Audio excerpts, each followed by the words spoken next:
Deus de Abraão, Deus de Isaque e Deus de Jacó.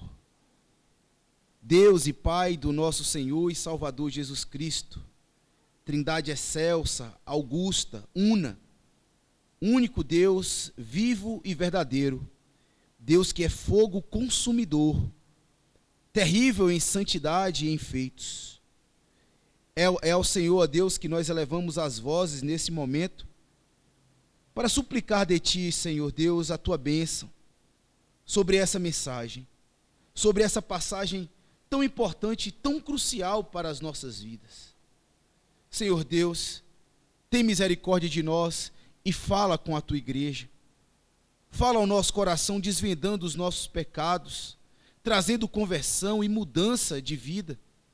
Ó Senhor Deus, que Tu possas trazer ao coração daqueles que estão aflitos o consolo devido, aqueles que estão desesperançados, que o Senhor possa trazer a esperança devida, e aqueles, ó Deus, que precisam necessariamente de uma repreensão, de uma exortação, que assim o Senhor possa fazer. Que o Senhor distribua, ó Deus, à Tua igreja, à medida que Te apraz, a porção que o Senhor reservou para cada um de nós nessa noite.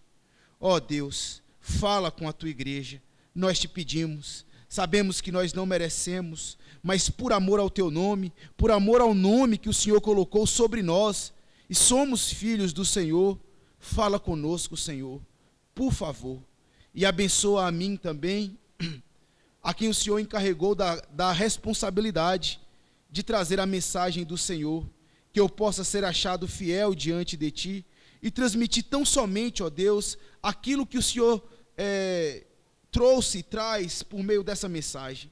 Que eu seja fiel ao texto, que eu seja fiel na exposição e na aplicação da mesma. Que o Teu Espírito, Senhor, acompanhe a mensagem, de modo que os nossos corações sejam transformados, impactados por essa verdade tão profunda da palavra do Senhor que iremos ouvir essa noite. Que Tu, Senhor Deus, nessa noite, seja glorificado em todos os corações, em todas as vidas as quais o Senhor trouxe até aqui. É o que nós Te pedimos, no nome santo do Senhor Jesus Cristo. Amém.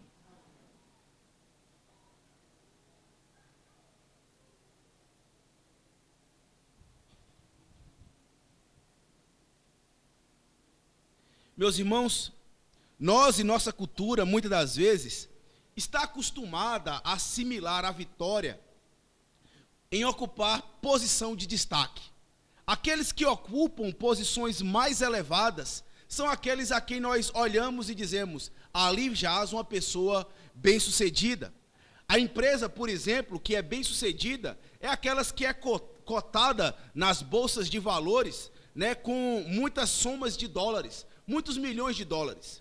Ou o profissional bem-sucedido é aquele que ocupa um cargo de destaque na sua empresa, ou então ocupa uma posição de destaque na sua profissão. Ou até mesmo aquela pessoa que é considerada querida por outras, ela ocupa um status social, um status social bom, se ela é bem falada pelas pessoas, se ela tem grandes amigos, ou seja, a depender da posição de destaque onde a pessoa se coloca, ela é então considerada como uma pessoa vitoriosa, como uma pessoa que ocupa uma posição vantajosa. Mas quando nós olhamos para essa passagem, não é exatamente isso que nós encontramos. Muitas das vezes a vitória ou o bom sucesso naquilo que nós empreendemos ou fazendo, ele está ligado muitas das vezes, meus irmãos, com um punhado de sacrifício. Isso mesmo, muitas das vezes, para nós alcançarmos a posição que tanto queremos, é necessário uma devida porção de sacrifício. E é isso que nós vemos pelo exemplo do Senhor Jesus e nós aprendemos também nas nossas vidas. Por exemplo, há muitas pessoas que desejam ir para o céu, mas elas não estão tão dispostas assim a viver uma vida de obediência para Deus. Elas querem a glória do céu, mas não querem uma vida de sacrifício a si mesmo, uma vida de abnegação da sua própria vontade. ou até mesmo ela tem até vontade de pertencer à igreja, fazer parte do povo de Deus, mas não querem se submeter à obediência da vontade de Deus. Querem as regalias, mas não querem a responsabilidade de viver de conformidade com a palavra de Deus. Querem as bênçãos de Deus, mas não querem necessariamente obedecer o Deus das bênçãos. A verdade é, meus irmãos, que muitas das vezes, para que nós alcancemos uma posição de destaque, é necessário um punhado necessário de sacrifício. E é exatamente isso que nós observamos nessa passagem, quando contemplamos então o Senhor Jesus Cristo fazendo, por assim dizer, aquela obra que era magnífica aos olhos de Deus, colocando então o plano de Deus em ação e cumprindo o que era requerido da parte de Deus. Mas como nós podemos ver, o Senhor Jesus só consegue fazer isso tomando então a sua vida como alvo do sacrifício para agradar a Deus. A grande verdade é, meus irmãos, que não é a nossa posição de destaque que determina se nós somos de fato vitoriosos, mas o quanto a vontade de Deus é central na nossa vida. O que determina se nós somos vitoriosos ou não é o quanto a vontade de Deus ela é central no meu viver e naquilo que eu faço. Aquela pessoa que tem como centralidade da sua vida obedecer e cumprir a vontade de Deus, nós podemos dizer com toda certeza, à luz dessa passagem, ele sim é alguém vitorioso. Ele sim é alguém que está em uma posição de destaque, porque ele satisfaz, ele agrada, ele alegra o coração do Deus que o criou. É exatamente isso que nós vemos na pessoa do Senhor Jesus Cristo, exatamente nessa passagem. Muitas pessoas podem olhar para ela e ver, realmente aqui não existe nenhuma posição de destaque na qual o Senhor Jesus está experimentando. Mas a grande verdade é, meus irmãos, que ele está sim em uma grande posição de destaque, não para os homens, mas para Deus. A centralidade da vontade de Deus se concretiza na vontade de Cristo, e ele aqui é vitorioso no seu empreendimento. Ele é vitorioso naquilo que Deus confiou na sua mão e ele cumpriu. Aqui nós não vemos necessariamente um Cristo derrotado, um Cristo perdido, um Cristo que está destronado da sua glória. Pelo contrário, ao olharmos para essa passagem, do versículo 22 até o versículo de número 32, nós vemos um Cristo vitorioso, nós vemos um Cristo reinando, governando, um Cristo concretizando a vontade de Deus que ele havia confiado para a sua vida. E é exatamente isso que nós iremos aprender essa noite à luz dessa passagem. O que nós vemos aqui é o grande rei em sua glória, vencendo os seus inimigos. Ainda que não pareça, ainda que a letra e o cenário nos mostre algo completamente oposto, mas o que nós vemos é, na verdade, um rei que está reinando, governando e vencendo os seus inimigos. É exatamente isso que nós vemos, então, do versículo 22 até o versículo de número 32. Antes mesmo, meus irmãos, de nós entrarmos na passagem, no texto em questão, faz-se necessário entendermos o contexto no qual nós estamos inseridos, o qual trata acerca da crucificação do Senhor Jesus Cristo. Em momentos anteriores, nós vimos o Senhor Jesus sendo condenado pelo sinédrio judaico. O Senhor Jesus foi condenado à morte por ele se dizer filho de Deus, por ele se dizer que ele era o Messias que havia de vir e que Deus havia de salvá-lo. E exatamente por causa disso, o sinédrio então condena Jesus à morte, leva-o para Pôncio Pilatos, e Pilatos, depois de interrogá-lo e o expor a um julgamento público, o condena também à morte e morte de cruz. Então o Senhor Jesus é enviado aos soldados romanos para que eles zombassem e escarnecessem de Cristo Jesus, e assim o fizeram. E agora o Senhor Jesus, depois de escarnecido, depois de humilhado e zombado pelos soldados romanos, ele segue agora em direção ao Gólgota. Ele segue em direção ao local onde deveria ser crucificado, onde ele deveria cumprir a vontade de Deus para a vida e a salvação dos pecadores. O Senhor Jesus então coloca o madeiro sobre os ombros e segue então em direção à via dolorosa. E é exatamente em direção ao Gólgota, onde o Senhor Jesus Cristo será crucificado, que ele se posiciona levando a sua cruz. E então, quando chega exatamente no local do sacrifício, é que nós chegamos então na porção onde nós estamos analisando.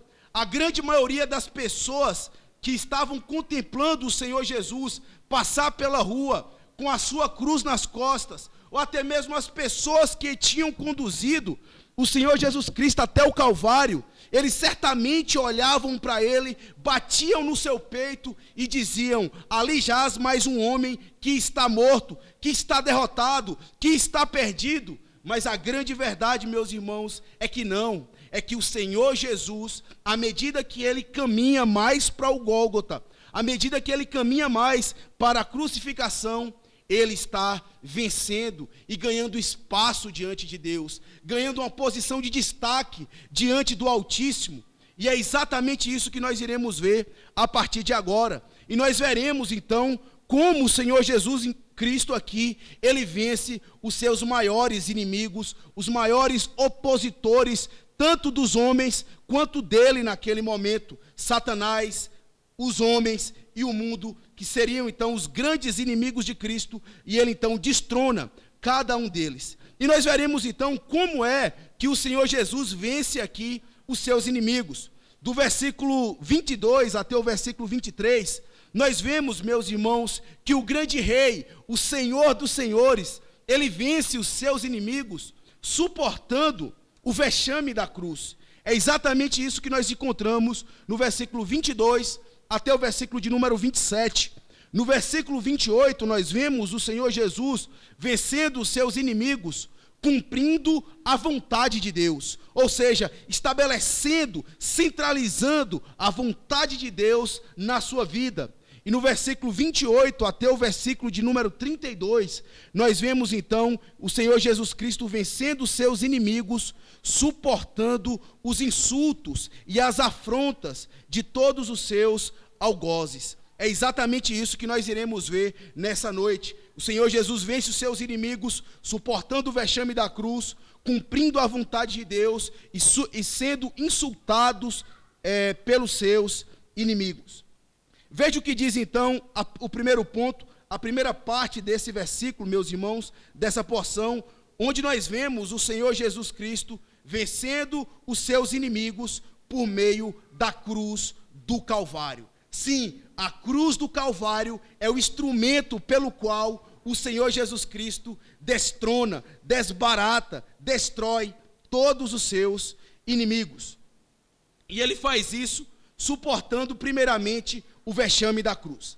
Acompanhe o texto que diz do versículo 22 até o versículo de número 27. Levaram Jesus para o Gólgota, que quer dizer o lugar da caveira. Deram-lhe a beber vinho com mirra, ele, porém, não tomou. Então o crucificaram e repartiram entre si as vestes dele, lançando-lhe sorte para ver o que levaria cada um. Era a hora terceira quando o crucificaram, e por cima estava em epígrafe a sua acusação: o rei dos judeus. Com ele crucificaram dois ladrões, um à sua direita e outro à sua esquerda. Aqui nós vemos, meus irmãos, o primeiro modo como o Senhor Jesus vence, por assim dizer, os seus grandes inimigos. Ele vence todos aqueles que se levantam contra Deus e se levantam contra o propósito de Deus estabelecido por meio do nosso Salvador Jesus Cristo, que é suportando o vexame da cruz.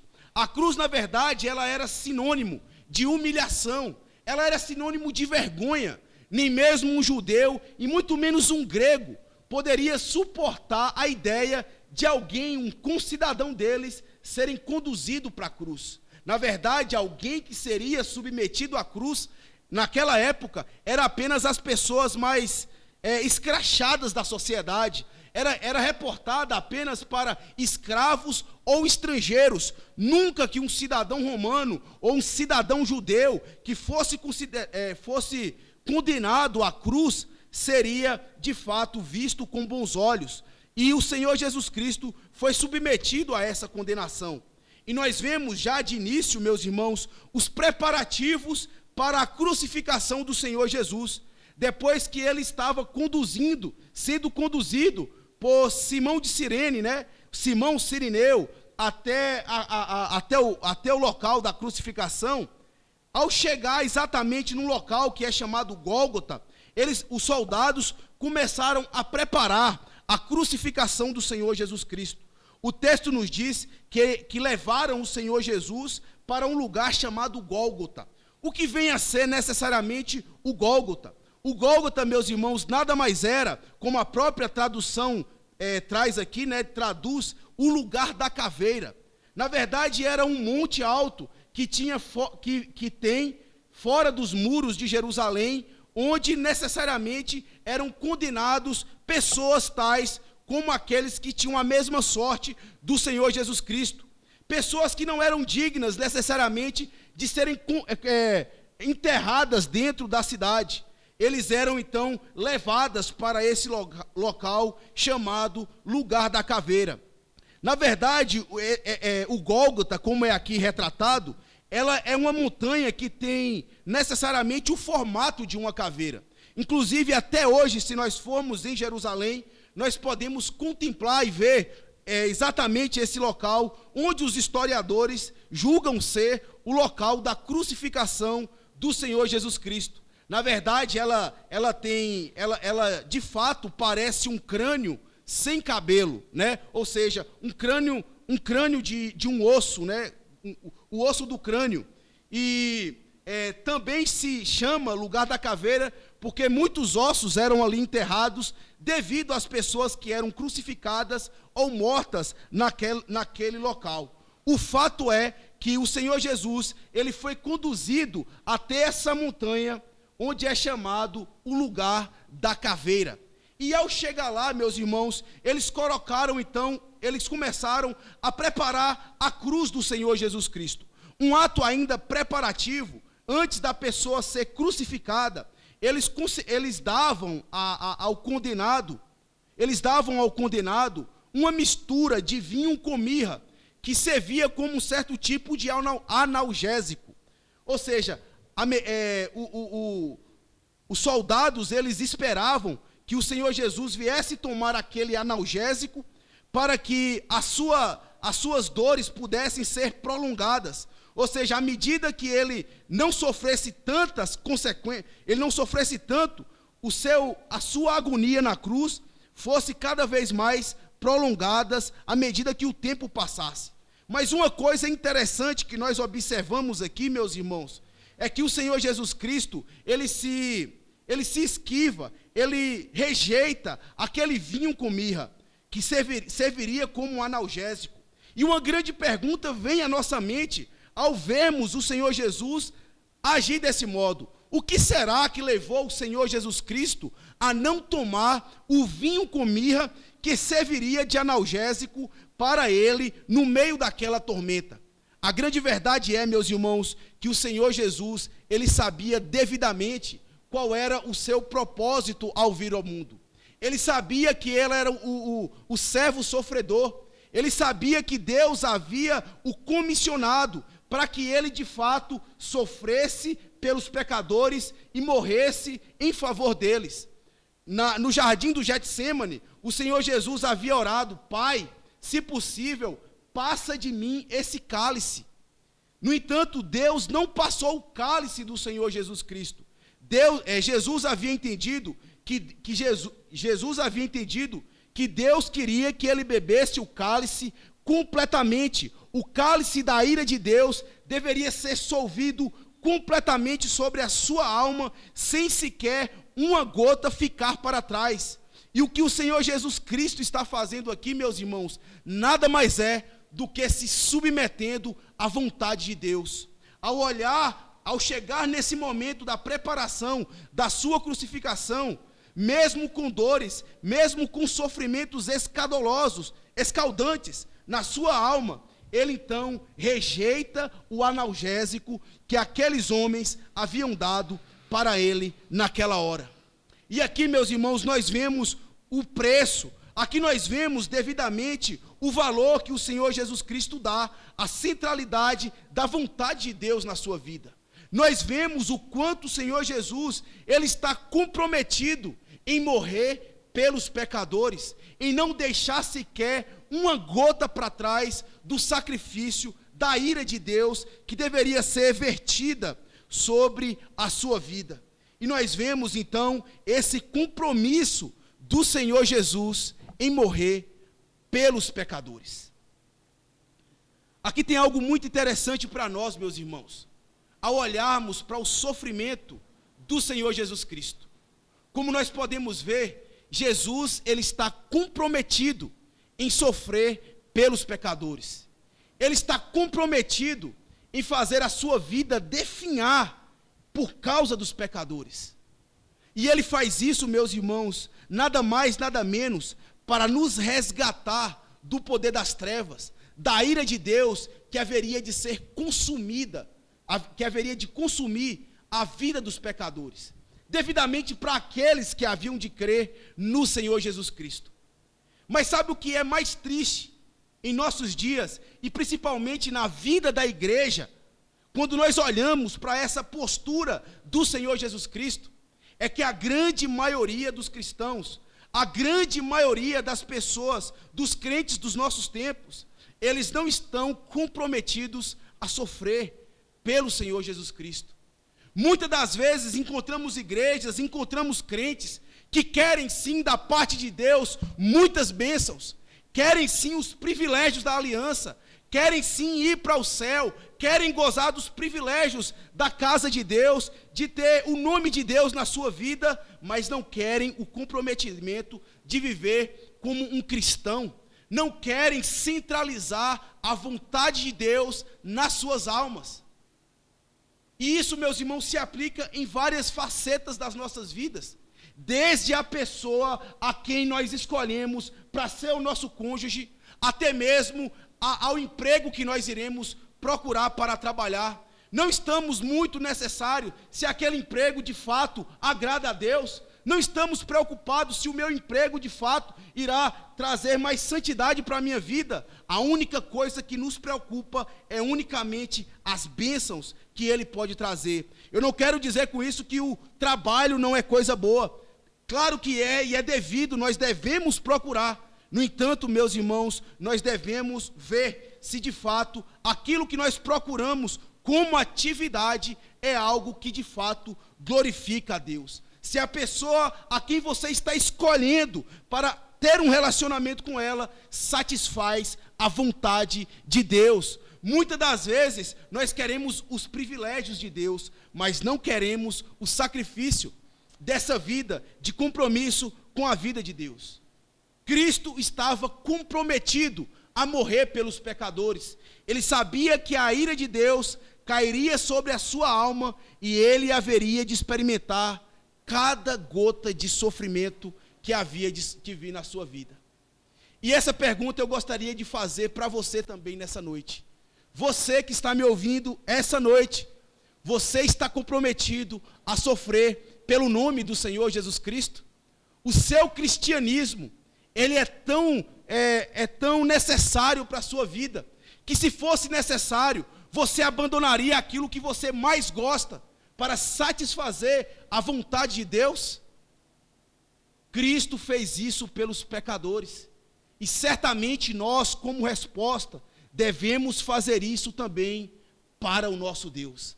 A verdade é que aquele que foi conquistado por essa salvação, aquele que foi conquistado por esse amor, certamente não tem nada maior do que isso.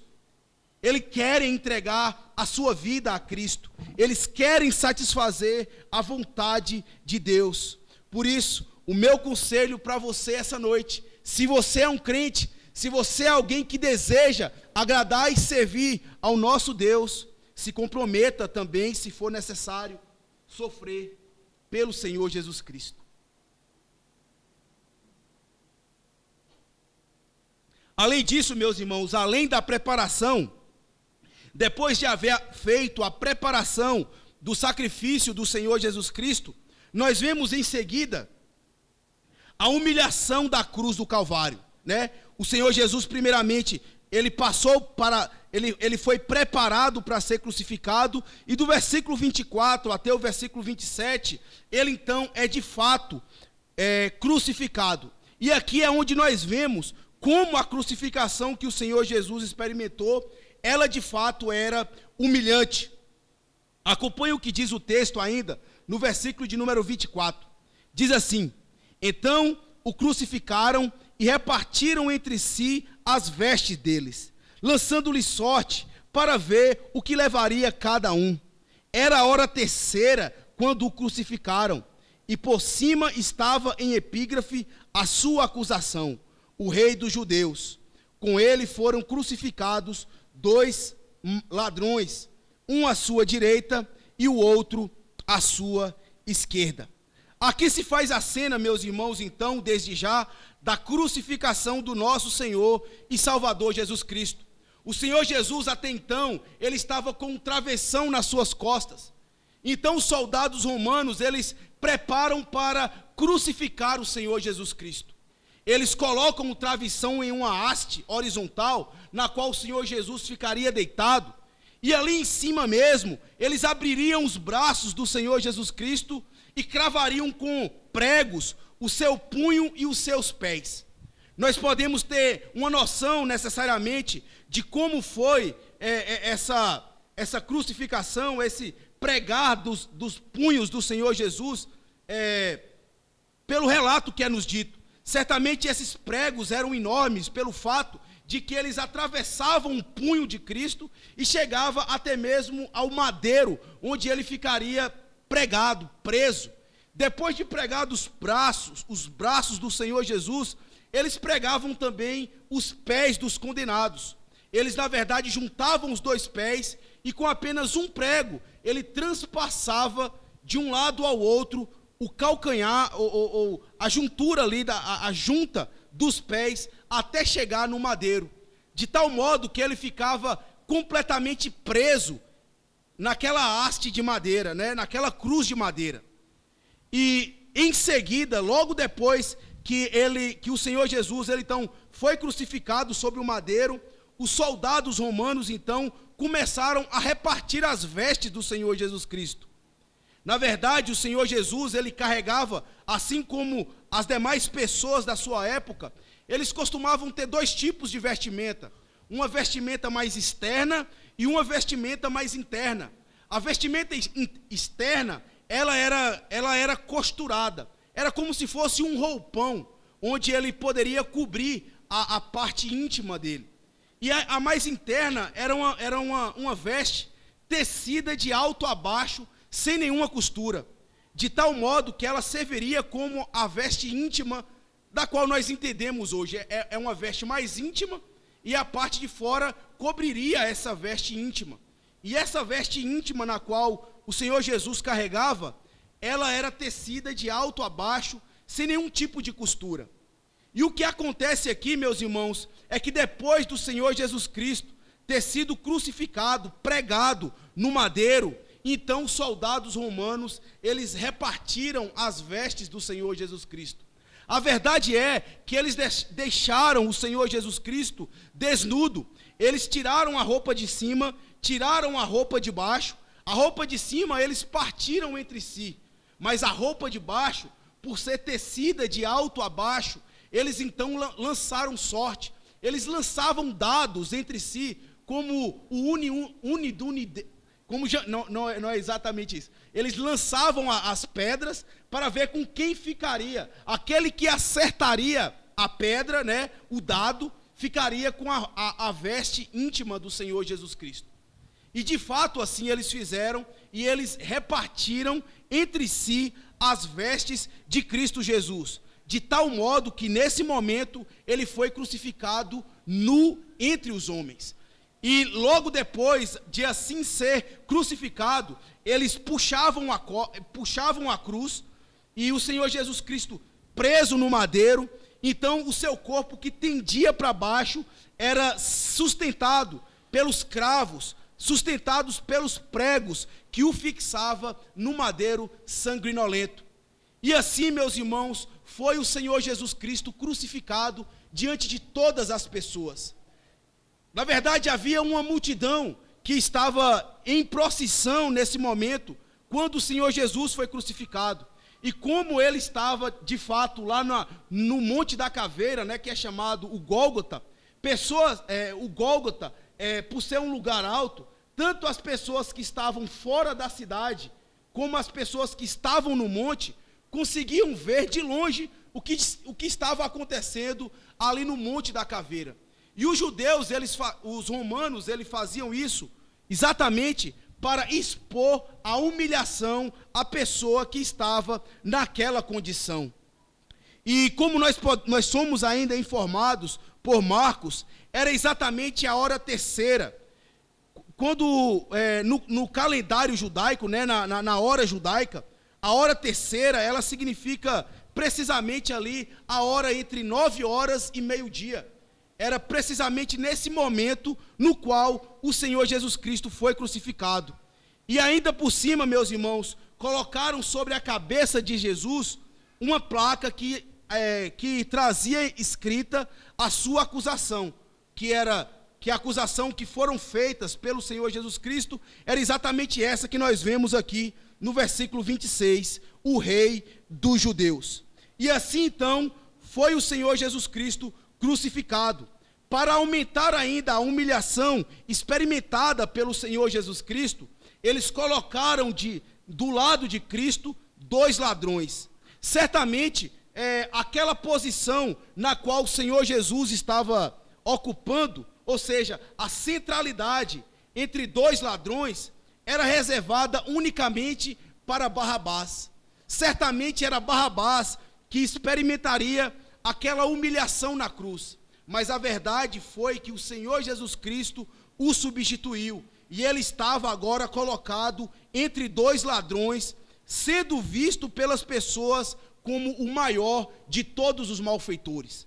Quando Jesus fica no meio dos ladrões, as pessoas certamente o viam como alguém que era a pessoa mais belicosa, mais perigosa que uma sociedade poderia experimentar, poderia ver. Ele era de fato um dano para a sociedade, e era exatamente naquela posição que ele deveria ocupar. Ele deveria ser crucificado à vista de todas as pessoas, nu, exposto à publicidade, a fim de que o seu nome fosse escorraçado da sociedade. E assim então é onde nós vemos, meus irmãos, como o Senhor Jesus, ele suportou a sua cruz, a sua humilhante cruz, a sua vergonhosa cruz do Calvário. Talvez você esteja se perguntando nessa noite, à medida que nós vamos fazendo essa exposição e entendendo os relatos que são descritos aqui, se perguntar: como pode então o Senhor Jesus Cristo estar sendo vitorioso? Como pode então o Senhor Jesus Cristo estar de fato em uma posição de vitória e uma posição de glória? A verdade é, meus irmãos, porque tudo isso que está sendo revelado acerca de Cristo, tudo isso que está acontecendo por meio do Senhor, com a vida do Senhor Jesus Cristo, foi algo que foi devidamente detalhado por Deus na antiga Escritura, né, no Antigo Testamento. Na verdade, cada detalhe, cada coisa que está acontecendo aqui, foi porque Deus já havia predito que havia de acontecer. E isso de fato está acontecendo na vida do Senhor Jesus Cristo. Ele de fato não está perdendo. O que de fato está acontecendo é que Jesus, ele está vencendo os seus inimigos. E a primeira vitória que ele tem é suportando essa vergonhosa cruz no Calvário que ele está aqui passando. E aqui, meus irmãos, desde já, tem algumas aplicações que eu gostaria de fazer ao meditarmos e pensarmos acerca do relato trazido por Marcos acerca da crucificação do nosso Senhor Jesus Cristo. E a primeira coisa que eu gostaria de chamar a sua atenção é que nós devemos tomar muito cuidado para não distorcermos o significado da mensagem da cruz do Calvário. Se tem algo que é muito comum entre as pessoas, é eles olharem para essa passagem e dramatizarem ela. É olhar para ela e ver como algo sensacionalista, a tal ponto de atrair pessoas e, quiçá, muitos recursos financeiros. Porque quando nós falamos de sangue, quando nós falamos de sofrimento, quando nós falamos de sofrimento por parte de alguém, isso de certa forma chama a atenção, e principalmente daquelas cenas dramatúrgicas da televisão que se apropriam muito bem dessas coisas, a fim de angariar pessoas e recursos para os seus bens. Mas quando nós olhamos para aqui, meus irmãos, nós vemos que o relato de Marcos acerca da crucificação não é necessariamente algo muito dramático, como passa na maioria dos filmes, tratando e fazendo um drama da vida do Senhor Jesus Cristo. Nós não vemos com todas aquelas cenas, nós não vemos todas aquelas cenas retratadas pelos filmes, descritas aqui na passagem do evangelista Marcos, como também de muitos outros evangelistas. Só para você ter uma ideia, o evangelista Marcos, ele resume a crucificação do Senhor, tudo o que aconteceu com o Senhor Jesus Cristo, unicamente com uma palavra. Ele diz assim: então o crucificaram. Ele não fala nada mais além do que isso. Ele não trata mais além do que esse simples recurso linguístico. Primeiramente porque ele sabia que as pessoas para quem ele estava escrevendo entenderia o quão vexosa e vergonhosa era a cruz do Calvário. Então não se fez necessário ele falar de todos os detalhes de como acontece uma crucificação. No entanto, para nós é importante entendermos como de fato acontece a crucificação, porque de certo modo, dentro da nossa cultura, a cruz ela é, por assim dizer, algo até mesmo benéfico, algo até mesmo decorativo, e ela não traz para nós necessariamente a verdadeira impressão que Marcos tinha na sua mente ao falar da crucificação do Senhor Jesus. Por isso faz-se necessário então nós aqui detalharmos algumas coisas acerca da crucificação do Senhor Jesus. Mas acontece que em muitos filmes e em muitos relatos de novela e de televisão, eles fazem meio que uma dramaturgia, um sensacionalismo em cima dessas coisas, a fim de chamar a atenção das pessoas. E colocam a sua ênfase, primariamente, no sofrimento físico do Senhor Jesus Cristo. E a grande verdade é, meus irmãos, que a ênfase que nós devemos ter acerca do Evangelho não é necessariamente no sofrimento físico do nosso Salvador Jesus Cristo. De fato, ele sofreu fisicamente, mas a maior dor que ele experimentou foi em sua alma, foi a vergonha, foi o vexame de que a sua cruz representava diante de Deus. A cruz significa, diante de Deus, a sua total repulsa, a total repulsa que Deus sente por Cristo na cruz do Calvário, porque necessariamente nessa hora, os nossos pecados estavam sendo transportados para o Senhor Jesus Cristo. Você quer entender um pouco mais acerca da cruz? Veja, tudo o que está acontecendo aqui nada mais é do que as consequências dos nossos pecados.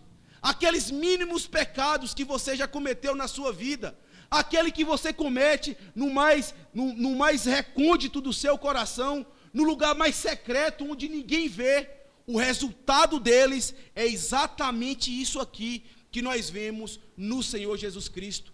O Senhor Jesus Cristo aqui, de fato, está sendo deformado diante de Deus. Ele está sendo colocado na mais humilhante situação que alguém pode experimentar. Tudo isso, meus irmãos, por conta do nosso pecado. Daqui nós aprendemos o quanto nós devemos odiar o pecado. O quanto nós devemos nos aborrecer do nosso pecado. Eu sei que você nunca permitiria que um inimigo ele pudesse viver dentro da sua casa. Eu sei que se você estivesse passando por se alguém que fosse o seu inimigo, um seu feroz inimigo, que poria a sua vida em risco, você não alojaria ele na sua casa. Se, por exemplo, alguém que você sabe que pode fazer mal à sua mãe, ao seu pai, ao seu filho ou à sua casa, e se esse alguém pedisse abrigo no seu lar, eu tenho certeza que você não daria abrigo para ele. Porque nós não costumamos aceitar bem aquelas pessoas que nos fazem mal. E os nossos pecados, meus irmãos, é exatamente ele. Se tem um inimigo da sua alma que lhe persegue constantemente, esse é o seu próprio pecado. Ele anda com você em cada momento que você passa. E sabe o que acontece na maioria das pessoas? É que eles costumam abrigar o seu pior inimigo dentro dos seus corações. Eles costumam alojar, acariciar, brincar com o seu inimigo, aquele que pode colocar a sua alma em perigo. Eles acomodam em seu coração. Mas veja, meus irmãos, o que é que o pecado pode fazer com a sua alma? Olhe para a face do Senhor Jesus Cristo. Olhe o que está acontecendo com o Senhor Jesus Cristo.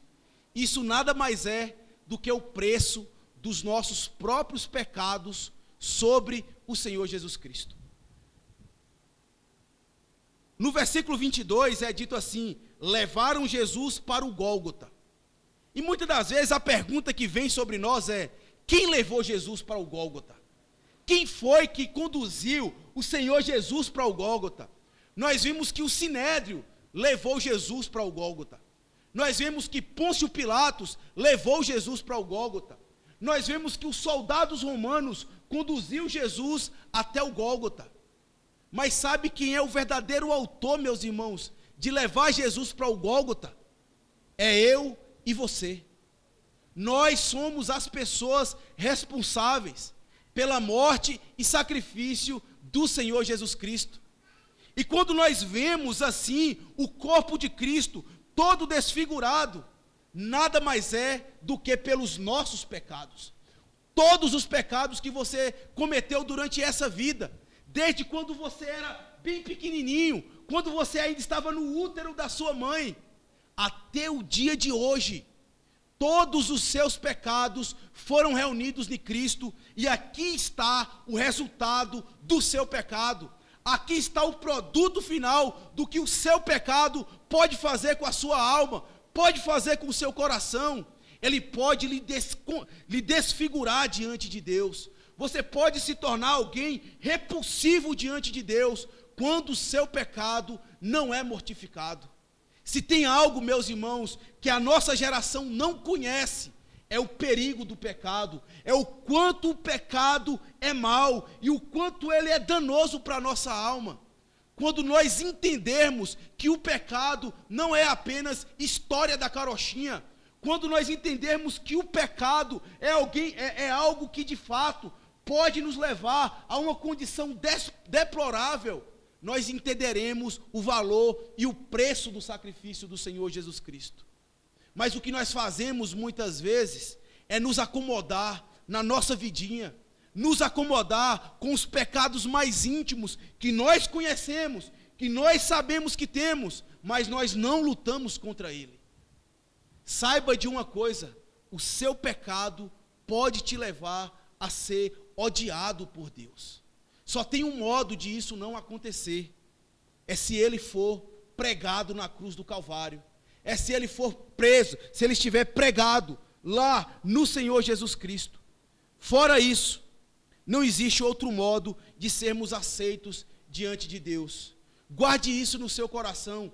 Não saia daqui essa noite sem saber disso. O seu maior inimigo não é Satanás. O seu maior inimigo não é o mundo. O seu maior inimigo é você mesmo, o seu próprio pecado, as suas próprias paixões pecaminosas. Elas, de fato, podem te levar para o profundo fosso do inferno, que nada mais é do que a ira de Deus. Aqueles que ainda não se arrependeram dos seus pecados, que hoje seja o dia do arrependimento. Você está diante da cruz do Calvário. Você está contemplando o Senhor Jesus Cristo na cruz do Calvário, nu, experimentando as maiores humilhações que alguém poderia experimentar. E Ele faz isso para todo aquele que crê. Era para nós estarmos pregados na cruz, mas o Senhor Jesus Cristo nos substituiu.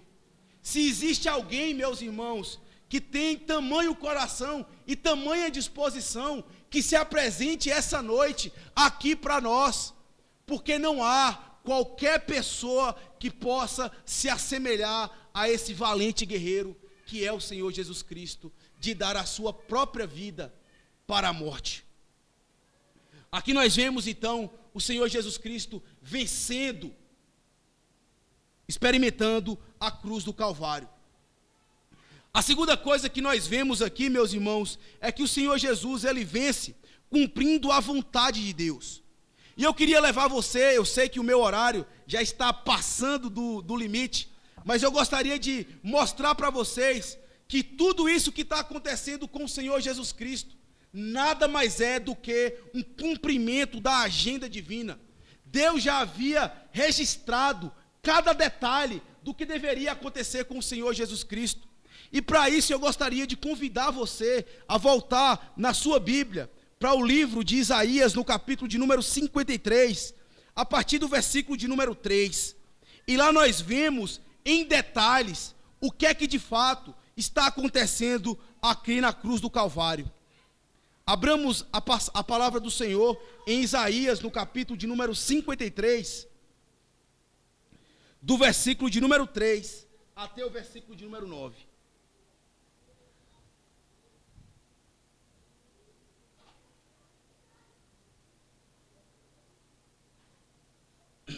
Os irmãos acharam?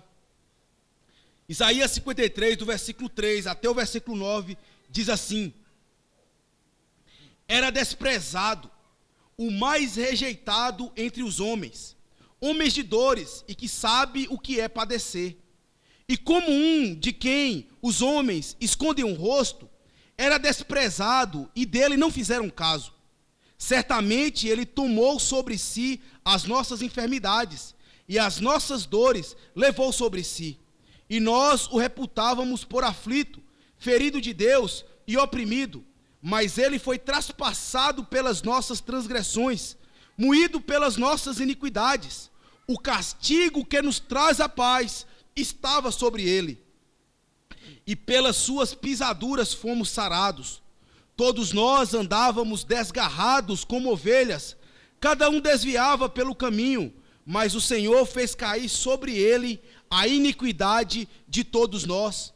Ele foi oprimido, humilhado, mas não abriu a boca. Como cordeiro foi levado ao matadouro, e como ovelha muda perante os seus tosqueadores, ele não abriu a boca. Por juízo foi arrebatado, e da sua linhagem, quem dela cogitou? Porquanto foi cortado da terra dos viventes, por causa da transgressão do meu povo, foi ele ferido. Designaram-lhe a sepultura com os perversos, mas com o rico esteve na sua morte, posto que nunca fez injustiça, nem dolo algum achou em sua boca.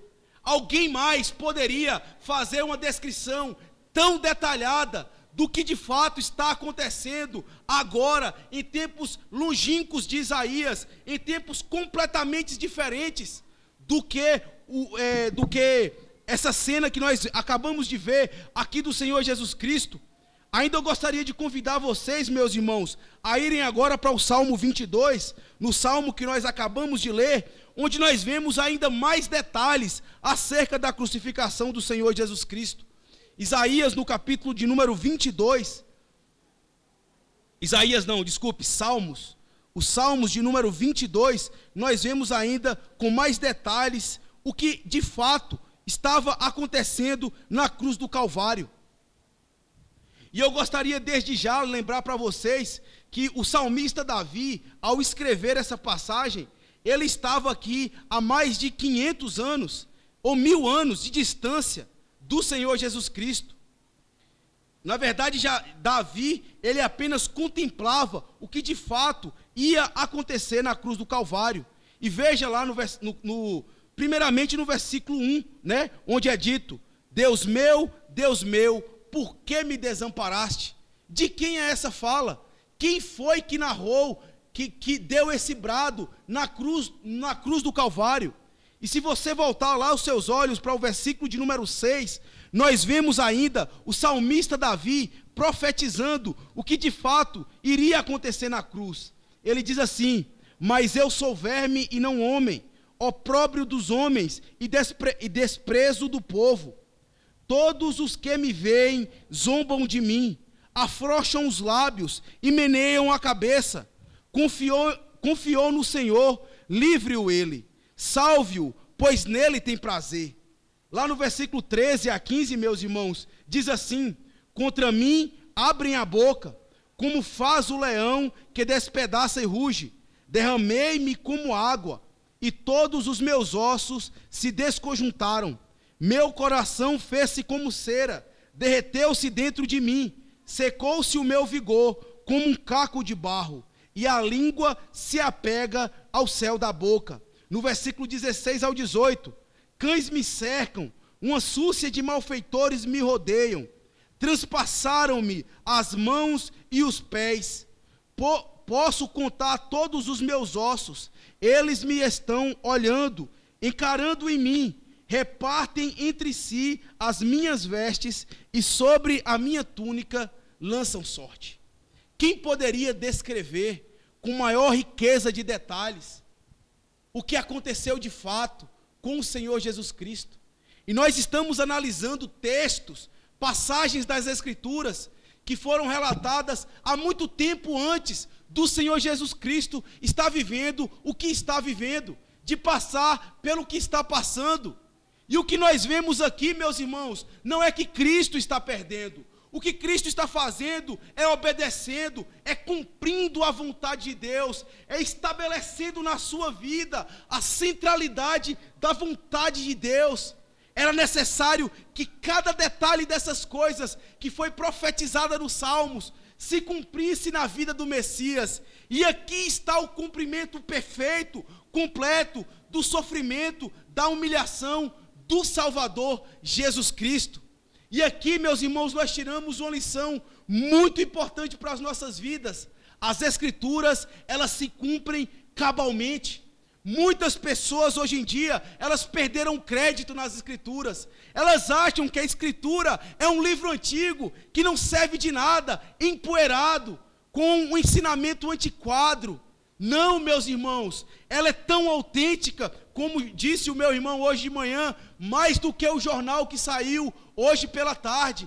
A verdade é que o que está acontecendo aqui é que as Escrituras estão se cumprindo e ela se concretizará no tempo necessário. Muitas pessoas perderam crédito na Bíblia, mas a verdade é que no tempo apropriado, tudo o que está revelado acerca da humanidade há de acontecer, há de se cumprir. Cristo havia prometido que um dia Ele voltaria, e de fato Ele vai voltar. Muitas pessoas hoje em dia estão dormindo o sono da morte, estão vivendo despercebidas da realidade espiritual, estão vivendo despercebidas da realidade do Evangelho, e vivem como se o amanhã nunca fosse, como se o amanhã nunca fosse chegar, querem viver perpetuamente. Mas a verdade é que essa própria Escritura que revelava que Cristo veio, e de fato veio, ela mesmo diz que ele voltará uma segunda vez para julgar o povo, para julgar as pessoas, julgar a humanidade. E aqui, meus irmãos, não resta dúvida, se de fato o Messias veio uma primeira vez, ele virá também uma segunda vez para julgar a sua igreja. E nós devemos estar preparados para esse dia do encontro. Nós devemos estar preparados para o dia em que nós iremos nos encontrar com o Senhor Jesus Cristo. Aquele que de fato foi vitorioso na cruz, ele será vitorioso também no dia da sua do seu juízo, no dia do seu retorno para julgar a sua igreja. E nós devemos tomar muito cuidado com o modo como nós estamos vivendo. A verdade é que o Senhor Jesus Cristo, ele vence os seus inimigos, cumprindo a vontade de Deus na sua vida.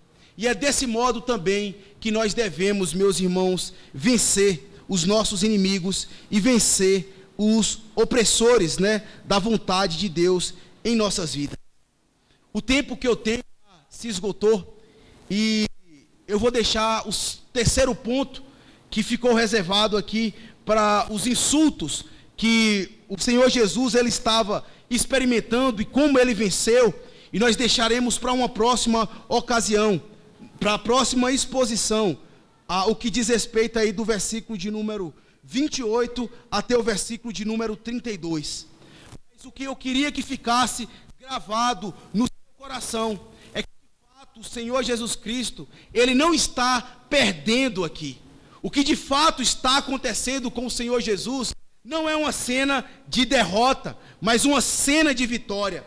E todos aqueles que o encaram desse modo, e todos aqueles que o veem desse modo, certamente um dia o contemplará do modo como ele de fato está vencendo e destronando os inimigos de Deus. Para isso eu gostaria de vocês abrirem lá em Apocalipse, no capítulo de número 5, no versículo de número 6, e vejamos, meus irmãos, com maiores detalhes, que de fato o Messias de Deus, ao passar por essas coisas, ele não foi necessariamente derrotado, mas de fato ele alcançou uma posição muito elevada diante de Deus. Foi passando por meio da cruz que ele alcançou uma posição de destaque, e é nessa posição de destaque que ele se encontra nesse momento. E eu gostaria de convidá-lo a abrir lá em Apocalipse, no capítulo de número 5, a partir do versículo de número 6, e nós vemos então como o Senhor Jesus de fato, ele se coloca como alguém que está reinando e governando. Apocalipse, capítulo de número 5, a partir do versículo de número 6. Diz assim, João, o apóstolo João, vi na mão direita daquele que estava sentado no trono, um livro, escrito por dentro e por fora, de todo selado com 7 selos. Vi também um anjo, forte. Desculpe, eu estou lendo o versículo 1. É no versículo 6. Versículo 6. Então vi no meio do trono e dos 4 seres viventes, entre os anciãos, de pé, um cordeiro, como tendo sido morto. Ele tinha 7 chifres, bem como 7 olhos, que são 7 Espíritos de Deus, enviados por toda a terra.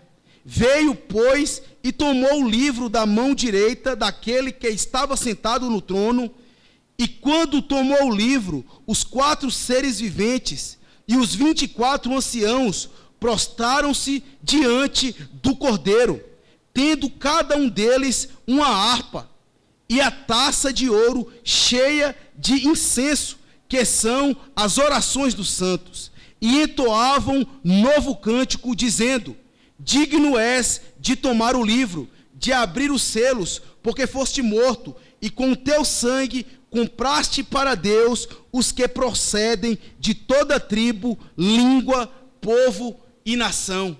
De fato, aqui nós vemos o Cordeiro de Deus na cruz do Calvário morto. Mas essa não foi a posição que ele ficou para sempre. O Cordeiro de Deus agora, ele está assentado à direita de Deus. E foi exatamente o sangue dele, derramado na cruz do Calvário, que ele comprou para Deus os remidos do Senhor, os eleitos do Senhor, aqueles que agora fazem parte da nação de Deus. Sim, o sangue de Cristo, aquela quantidade de sangue que foi jorrada naquela cruz, se viu unicamente para colocar o Senhor Jesus em uma posição de destaque, e juntamente com ele, os remidos do Senhor, que irão experimentar a glória eterna junto do Pai, e a reconciliação eterna com o Deus vivo, todo-poderoso. A verdade é, meus irmãos, que o Senhor Jesus Cristo, a cruz do Senhor Jesus Cristo, não é sinônimo de derrota, mas é o sinônimo da vitória de Cristo para o seu povo. Nós devemos amar a cruz de Cristo, nós devemos tomá-la para nós, nós devemos, meus irmãos, ser crentes, crentes que carregam constantemente as suas cruzes, porque havia uma cruz que o Senhor Jesus experimentou e nós certamente havemos de experimentar. E é por meio da cruz que de fato nós seremos vitoriosos e reinaremos juntamente com o Senhor, o nosso Deus. Que Deus possa aplicar essa palavra aos nossos corações, que Ele possa de fato ter falado e confrontado a nossa alma, de modo que quando nós olharmos para essa cena novamente, nós não encaramos ela como sinônimo de derrota do Senhor Jesus Cristo, mas o Cristo vitorioso, que agora está sentado à direita do Pai Todo-Poderoso. Que Deus nos abençoe, meus irmãos, e nos guarde, e possamos então ter uma visão diferente da cruz do Calvário. Que Deus nos ajude. Amém. Vamos orar. Senhor Deus e Pai Todo-Poderoso, Criador dos céus e da terra, damos graças ao Senhor pela Tua palavra, em especial pelo Teu Cristo, pelo Messias, ó Deus, que suportou a ignomínia, a vergonha e o vexame, o opróbrio dos homens, por amor dos pecadores. Se tem algo que o Senhor Jesus Cristo conhece, é o sofrimento. Se tem algo que o Senhor Jesus Cristo experimentou, foi a vergonha. E tudo isso por conta dos nossos pecados. Que o Senhor, Deus, possa fazer com que a nossa alma se apegue à cruz do Senhor Jesus Cristo. Que nós possamos, de fato, amar essa cruz, amar o Senhor Jesus e nos submeter a uma vida de obediência a Ele. Que o Senhor, ó Deus, receba toda a glória, todo o louvor que é devido a Ti, em nome do Senhor Jesus Cristo. Amém.